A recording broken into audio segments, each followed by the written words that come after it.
Video kali ni Azim nak tunjuk square pool dan juga round pool daripada Hutan King. So siapa yang nak naikkan flysheet korang tapi masih lagi tiada pool untuk dirikan, korang boleh tengok video ni sampai habis. Yang ini adalah round pool daripada Hutan King. Kita ada 3 ketinggian yang korang boleh pilih, iaitu 2.3, 2.5 dan juga 3 meter.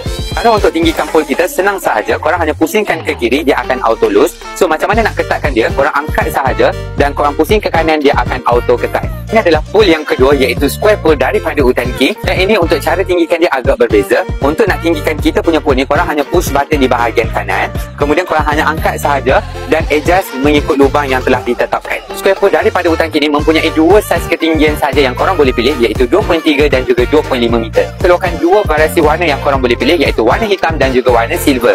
Dan untuk material yang kami gunakan adalah material aluminium. Kalau korang beli set, korang akan dapat 2 batang dan sekali beg macam ni. Berminat, cepat-cepat dapatkan dekat beg kuning dan jangan lupa tekan button follow, like and share supaya korang boleh tengok video yang lebih menarik. Kita jumpa di next video.